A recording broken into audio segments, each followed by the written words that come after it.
इस पॉडकास्ट के माध्यम से सुनाई गई कहानियां अनुभवों की वास्तविकता का दावा नहीं करती हैं।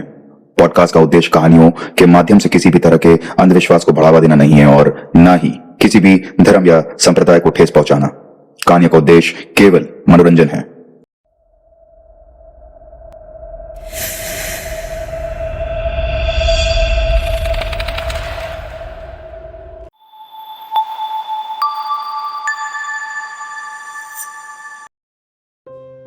नमस्कार दोस्तों, आज की कहानी सच्चाई और वहम के बीच की उस पतली रेखा को छूती है जहां डर केवल भूतों से नहीं बल्कि हमारे ही मन से होता है। ये कहानी 2015 में झारखंड के मकलूस्कीगंज में घटी एक रहस्यमयी घटना से प्रेरित है। वहां एक परिवार छुट्टियां मनाने गया था और फिर उस परिवार के एक सदस्य का आज तक पता नहीं चला।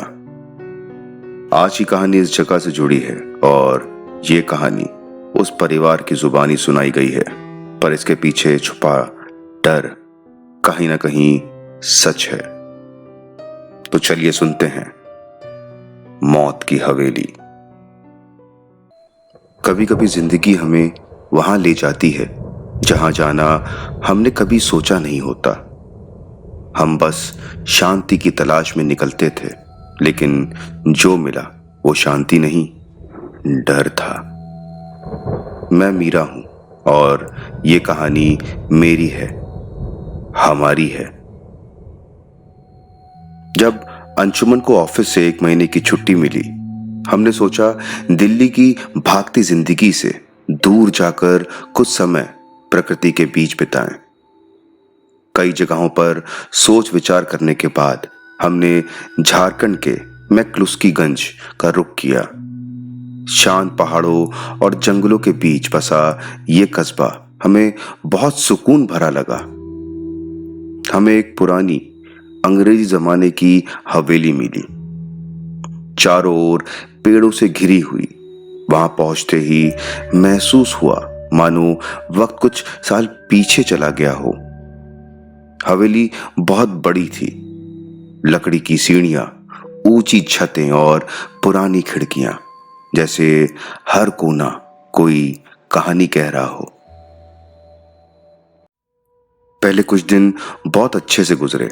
सुबह की चाय बालकनी में पीते, अनिका मेरी बेटी बगीचे में खेलती और अंशुमन मेरे पति किताबें पढ़ते। मगर धीरे धीरे उस बंगले की खामोशी भारी लगने लगी। रात होते ही हर चीज डरावनी लगने लगती थी। एक रात जब मैं किचन में खाना बना रही थी, अनिका ऊपर खेलने चली गई। थोड़ी देर बाद उसकी तेज चीख सुनाई दी। मैं और अंशुमन दौड़े। वो अपने कमरे के कोने में सिमटी हुई बैठी थी और कांप रही थी। वो मुझे देख रहा है मम्मा, दीवार से वो आदमी। हमने सोचा शायद कोई सपना देखा होगा, लेकिन उसकी आंखों में जो डर था वो झूठ नहीं लग रहा था। अंशुमन ने कमरे की दीवार को ध्यान से देखा। कुछ अजीब था उसमें, जैसे वहां से धीमी धीमी सांसों की आवाजें आ रही हैं। डिनर करने के बाद हम सब सोने चले गए। रात को मुझे लगा जैसे कोई सीढ़ियों पर धीरे धीरे चल रहा हो, पर जब देखा वहां कुछ भी नहीं था। अगले दिन अंशुमन को ना जाने क्या सूझा। वो उसी दीवार को बस एकटक देखे जा रहा था। मैंने अंशुमन को टोकते हुए कहा, क्या अंशुमन, तुम भी अनिका की बातों में आ गए? वो बच्ची है, शायद कोई बुरा सपना देखा होगा उसने। मेरी बात को अनसुना कर अंशुमन कुर्सी से उठा और धीरे कदमों से उस दीवार के पास जाके उसको खटखटाने लगा। जैसे ही अंशुमन ने उस दीवार पे खटखटाया, तो एक खोखली सी आवाज सुनाई दी। ये देख अंशुमन मुझे नजरअंदाज करके कमरे से बाहर निकल गया और कुछ ही देर बाद अपने हाथ में एक फावड़ा लेके वापस लौटा। फावड़े से उसने जैसे ही दीवार पे वार किया तो उस पे एक बड़ा सा गड्ढा हो गया। झांक के देखा तो वहां एक पुराना बंद कमरा निकला जिसमें ना तो खिड़की थी ना ही रोशनी। ये देख अंशुमन मेरी ओर देखते हुए बोला, देखा मीरा, यहां एक रूम है। मेरी गट फीलिंग सही थी। उसके बाद अंशुमन ने फावड़े से दीवार का एक बड़ा सा हिस्सा हटाया और फोन की टॉर्च ऑन करके अंदर घुस गया और उसके पीछे पीछे मैं भी। अंदर घुसते ही एक सड़ी सी गंध आई। मैं तो उस कमरे से तुरंत बाहर आ गई। कुछ 3-4 मिनट बाद अंशुमन अपने हाथों में एक पुराना सा संदूक लिए बाहर आया।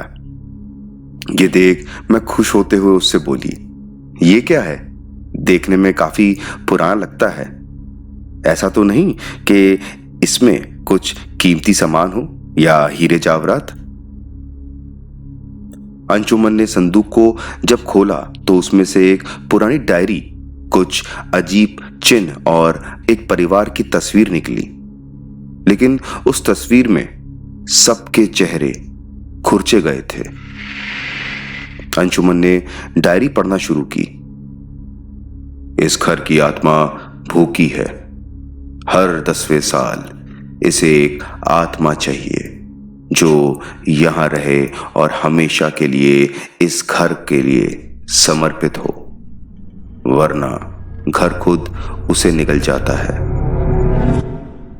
ये सुन मेरा चेहरा पीला पड़ गया, लेकिन अंशुमन बिना कुछ बोले बस उस डायरी को एकटक देखे जा रहा था। मैंने कई बार अंशुमन को खाना खाने के लिए नीचे बुलाया, लेकिन उसको जैसे कोई भूत सवार हो गया था। वो उस रूम से बाहर आने के लिए रेडी ही नहीं था। मैं भी अनिका को लेके नीचे वाले रूम में सो गई। दूसरे दिन के बाद अंशुमन का बर्ताव धीरे धीरे बदलने लगा। वो ज्यादातर उस छुपे हुए कमरे में बिताने लगा। उसने सोना ही छोड़ दिया था। उसकी आंखें लाल और थकी हुई सी लगती। वो कई घंटों तक एक टक उस कमरे को घूरता रहता और बड़बड़ाता, मानो कोई उससे बातें कर रहा हो। उस शाम जब मैं उसे खाना खाने के लिए बुलाने गई तो वो अंधेरे में बैठा था। उसकी आंखें बिल्कुल पथरा सी गई थी। मैंने उससे पूछा, क्या हुआ अंशु, सब ठीक है? उसने धीमी आवाज में कहा, वो मुझे बुला रही है मीरा। ये घर चाहता है कि मैं यहीं रहूं हमेशा। उसकी आवाज में डर नहीं बल्कि एक अजीब सी बेबसी थी, जैसे वो खुद को सरेंडर कर चुका हो। हर बीतते दिन के साथ वो मुझसे और अनिका से दूर होता चला गया। रातों को सोते समय उसकी सांसें उखड़ने लगती और नींद में चिल्लाता, मुझे मत बुलाओ, मुझे छोड़ दो। मैं घबरा गई थी। ये घर कुछ कर रहा था उसके साथ और मैं कुछ भी नहीं कर पा रही थी। एक दिन अनिका ने मुझसे कहा, मम्मा, वो आंटी मुझे रोज रात को गाना सुनाती हैं। मैं चौंक गई। कौन आंटी? जो दीवार के पीछे रहती हैं। अब डर सच में मेरे अंदर घर कर गया था।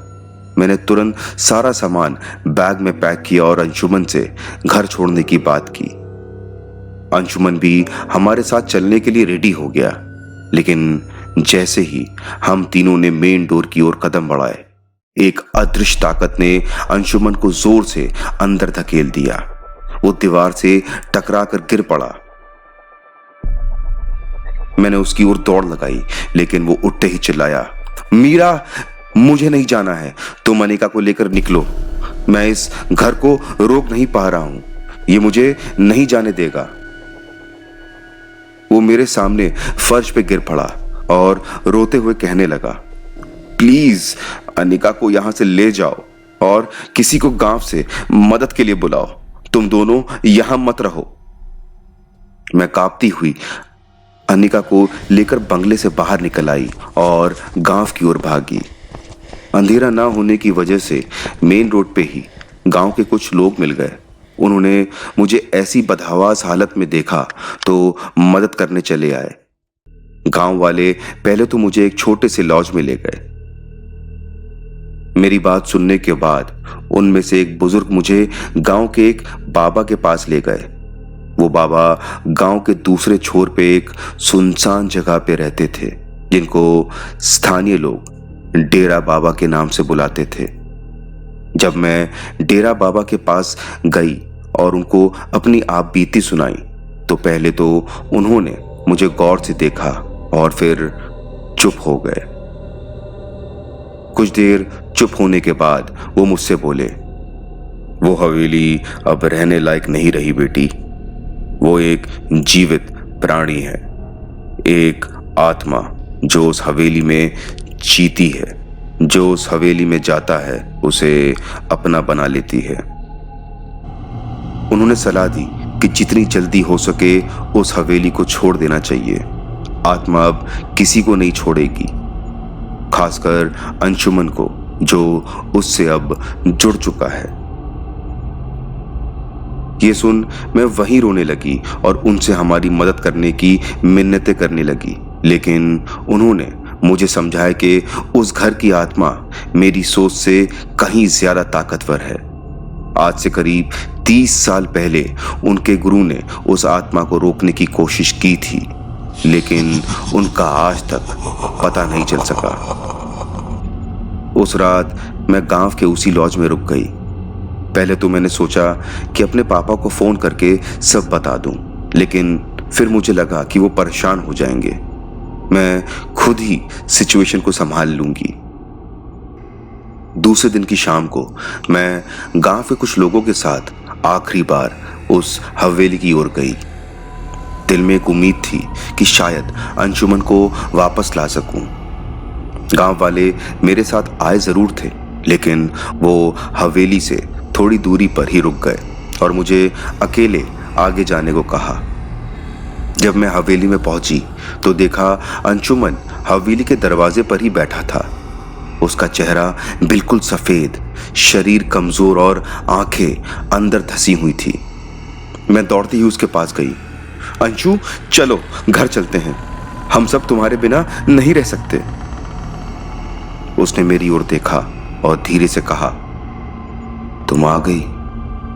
मीरा, तुम्हें यहां नहीं आना चाहिए था। मैंने उसका हाथ पकड़ा। हम सब मिलकर इसे हरा सकते हैं, चलो मेरे साथ यहां से। अचानक उसकी आंखों में कुछ बदल गया। वो गुस्से से कांपने लगा और चीखता हुआ मेरी ओर झपटा, मानो मुझे मार डालना चाहता हो। मैं घबराकर पीछे हटी और किसी तरह खुद को बचाया। कुछ ही सेकंड में उसकी सांसें तेज हो गईं और वह जमीन पर गिर गया।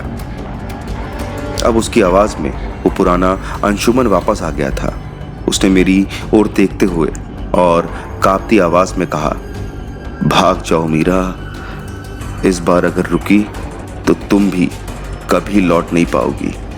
अनिका को ले जाओ और फिर कभी वापस मत आना।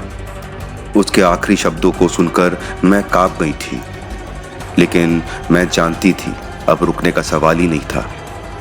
रात के अंधेरे में मैं और अनिका गांव की तरफ जाने वाली वीरान रोड के रास्ते बाहर निकले। मैं हैरान थी कि जो गांव वाले मेरे साथ आए थे वो वापस चले गए थे। मैं अनिका को अपनी गोद में उठाए तेजी से गांव की तरफ चलती जा रही थी। पीछे से हवेली की तरफ से तेज आवाजें आ रही थी, जैसे कोई बहुत गुस्से में चिल्ला रहा हो, चीजें टूट रही हो। हम जंगल पार करके गांव तक पहुंचे। मैं खुद को एक अजनबी की तरह महसूस कर रही थी, जैसे कुछ पीछे छूट गया हो हमेशा के लिए। अनिका को लेकर मैं दोबारा उसी लॉज में पहुंची जहां एक दिन पहले रुकी थी। उस लॉज के केयरटेकर ने जब हमें ऐसी हालत में देखा तो वो परेशान हो गया।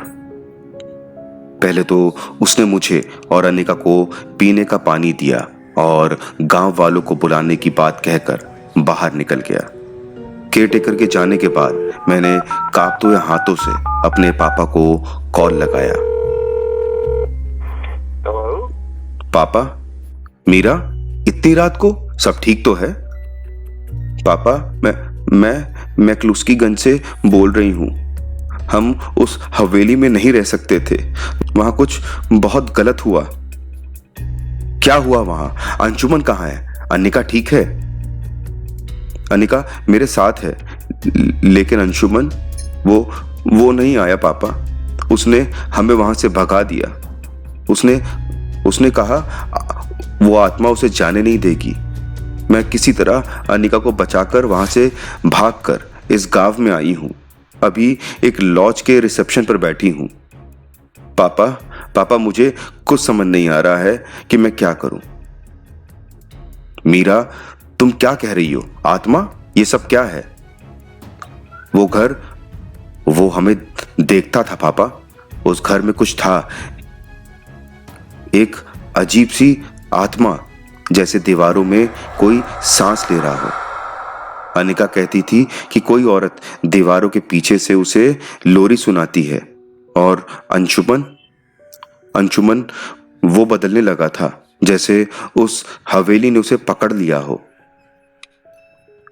मीरा, तुम अभी कहाँ हो? मैं अभी एसपी से बात करके वहां किसी को भेजता हूं और बिना देरी किए तुम अनिका को लेकर वापस दिल्ली आ जाओ। हम एक गांव में हैं, सुरक्षित हैं पापा, पर वो हवेली अभी भी हमें देख रही है, जैसे वो हमारा ही पीछा कर रही हो। मीरा, तुम दिल्ली लौट आओ और फिर हम सब मिलकर सोचेंगे कि अंशुमन को कैसे ढूंढा जाए। पर सबसे जरूरी बात यह है कि तुम दोनों ठीक हो। करीब 1 घंटे के बाद पुलिस लॉज में पहुंच गई और मुझसे पूरी घटना की जानकारी ली। जब वे लोग हवेली तक पहुंचे तो देखा सब कुछ अस्त व्यस्त था। खिड़कियां टूटी हुई थी, सामान बिखरा पड़ा था, लेकिन अंशुमन वहां नहीं था। उन्होंने उस हवेली का हर कोना छान मारा और जंगल तक में उसकी तलाशी की, लेकिन उसका कोई सुराग नहीं मिला। कुछ दिनों बाद अंशुमन को लापता घोषित कर दिया गया। इसके बाद ना चाहते हुए भी मैं अनिका के साथ दिल्ली लौट आई, पर अंशुमन का चेहरा हर रात मेरी आंखों के सामने घूमता रहता है। मैं एक शाम अपने घर की बैल्कनी में आंखों में आंसू लिए अंशुमन को याद कर रही थी कि तभी मेरा फोन रिंग करने लगा। देखा तो मेरे पापा का कॉल आ रहा था।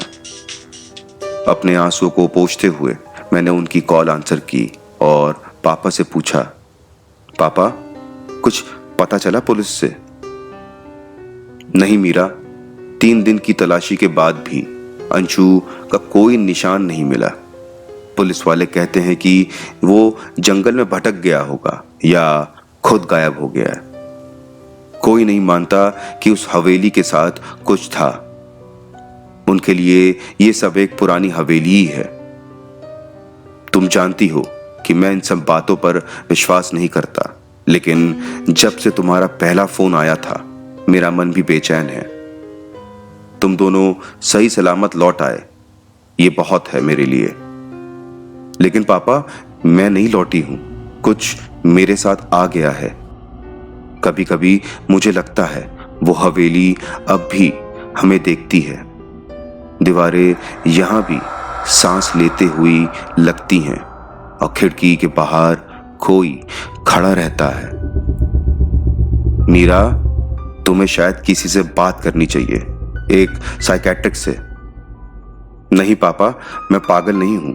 मैंने जो देखा, जो महसूस किया, वो सब सच था। ठीक है बेटा, मैं कल आके तुमसे मिलता हूं, पर भूलना नहीं, मैं हूं तुम्हारे साथ हमेशा। कभी कभी लगता है जैसे कमरे की दीवारें हल्की सी सरसराहट करती हैं।